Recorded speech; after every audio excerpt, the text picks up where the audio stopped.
আসসালামু আলাইকুম। লিজাস কুকিংয়ে সবাইকে স্বাগতম। আমন্ত্রণ জানাচ্ছি আমার নতুন একটি এপিসোড দেখার জন্য। আজকে আমি তৈরি করব আস্ত ডাল দিয়ে পেঁয়াজের রেসিপি। আশা করি আমার আজকের রেসিপিটি আপনাদের কাছে ভীষণ ভালো লাগবে। আর ভালো লাগলে আমার চ্যানেলটি সাবস্ক্রাইব করে ফ্রেন্ডস অ্যান্ড ফ্যামিলির সাথে শেয়ার করবেন। আর পাশে থাকা বেল বাটনে ক্লিক করে রাখবেন আমার পরবর্তী ভিডিও নোটিফিকেশন পাওয়ার জন্য। আর ভিডিওটি দেখা শুরু করার আগে অবশ্যই একটি লাইক দিয়ে তারপর দেখা শুরু করবেন। তো আমি এখানে একটি মিক্সিং বল নিয়েছি আর এখানে নিয়েছি আমি মেজারমেন্ট কাপ দিয়ে মেপে 1 কাপ মসুর ডাল। আর এই মসুর ডালগুলো কিন্তু অনেক রকমের হয়। আমি এখানে দেশি ডালটা দিয়েই আজকে পেঁয়াজগুলো তৈরি করব। এবার এই ডালের মধ্যে দিয়ে দিচ্ছি পানি। আর আমি এখানে নর্মাল তাপমাত্রার পানি দিয়েছি। আর কোনোভাবেই কিন্তু এখানে গরম পানি ইউজ করা যাবে না। নর্মাল তাপমাত্রার পানি দিয়েই আমি এই ডালগুলোকে ভিজিয়ে রাখবো। এই ডালগুলোর মধ্যে পানি দেওয়ার পর এভাবে একটু হাত দিয়ে ভালো করে ডালগুলোকে ভিজিয়ে দিতে হবে, না হলে ডালগুলোর নিচে চাপ ধরে থাকবে, ডালের ভিতরে পানি যাবে না। ডালগুলো কিন্তু ভালো করে ভিজিয়ে দিয়েছি। এবার একটি ঢাকনা দিয়ে ঢেকে রেস্টে রেখে দিচ্ছি 3 থেকে 4 ঘন্টার জন্য। আর এর মধ্যে ডালগুলো কিন্তু ফুলে ডাবল হয়ে যাবে। তো 3-4 ঘন্টা পর ডালগুলো কিন্তু ফুলে একেবারে ডাবল হয়ে গিয়েছে আর খুব সুন্দরভাবে এগুলো ভিজে গিয়েছে। এবার এই ডালগুলোকে ভালোভাবে কচলে নিতে হবে। কচলে এই আস্ত ডালগুলোকে একেবারে ভেঙে আলাদা করে দিতে হবে। এতে করে আমাদের পেঁয়াজটা কিন্তু খুব সুন্দর মচমচে হবে। এবার এই ডালগুলোকে ভালো করে কচলে নিয়ে আমি ধুয়ে নিচ্ছি।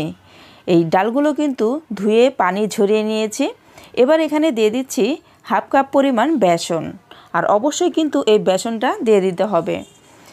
বেসন দেওয়ার পর এখানে দিয়ে দিচ্ছি 1 কাপ পরিমাণ পেঁয়াজ কুচি। পেঁয়াজগুলো কিন্তু আমি একটু মোটা করে কেটেছি, আপনারা চাইলে কিন্তু আরও চিকন করেও কেটে দিতে পারেন।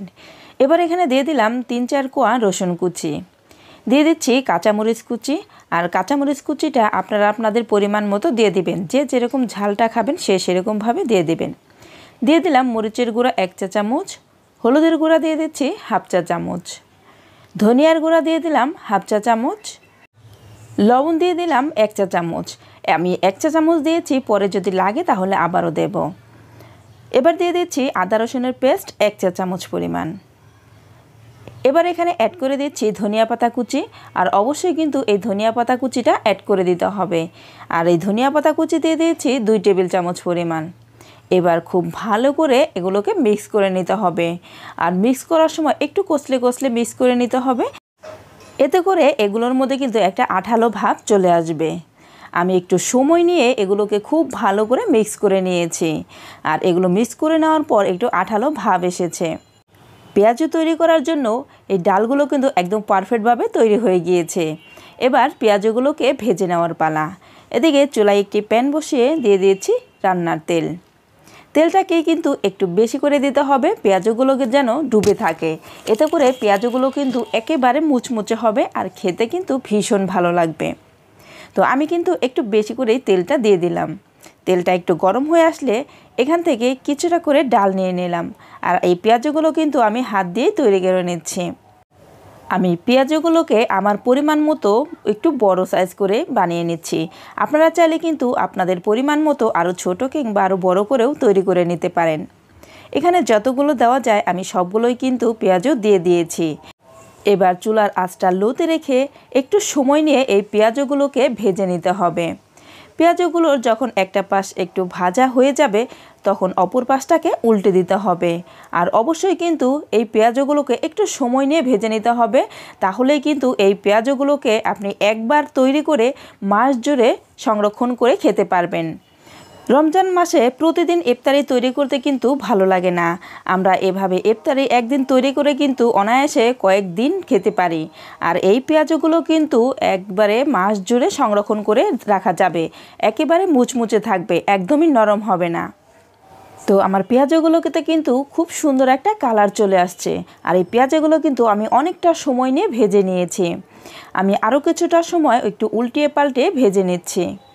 তো ফ্রেন্ডস, যারা এই পর্যন্ত আমার ভিডিওটি দেখছেন অথচ লাইক দেন নাই, তারা প্লিজ একটি লাইক দিয়ে দেবেন। আর যারা এখনও আমার চ্যানেলটি সাবস্ক্রাইব করেন নাই, তারা প্লিজ আমার চ্যানেলটি সাবস্ক্রাইব করে দিবেন। তো আমার পেঁয়াজগুলো কিন্তু খুব সুন্দরভাবে ভাজা হয়ে গিয়েছে আর এগুলো কিন্তু একেবারে মচমচে হয়েছে। এবার এই পেঁয়াজগুলোকে আমি তেল থেকে তুলে নিচ্ছি। আর পেঁয়াজগুলোকে তুলে নেওয়ার সময় অবশ্যই একটি টিস্যুর উপরে তুলে নিতে হবে, এতে করে পেঁয়াজের গায়ে যদি কোনো তেল থাকে তেলটা শুষে নিয়ে যাবে। এই পেঁয়াজগুলো শুধু দেখতেই সুন্দর না, এটা দেখতেও যেমন সুন্দর, এটা খেতেও ভীষণ মজার। সব সময় এক রকমের পেঁয়াজ তৈরি না করে আমরা কিন্তু এইভাবে আস্ত ডাল দিয়েও পেঁয়াজ তৈরি করে খেতে পারি। এটা কিন্তু বাসার সবাই ভীষণ পছন্দ করবে। পেঁয়াজগুলোকে কিন্তু তুলে নিয়েছি।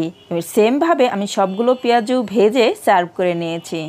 তো ফ্রেন্ডস, আমার আজকের রেসিপিটি আপনাদের কাছে কেমন লেগেছে অবশ্যই আমাকে কমেন্ট করে জানাবেন।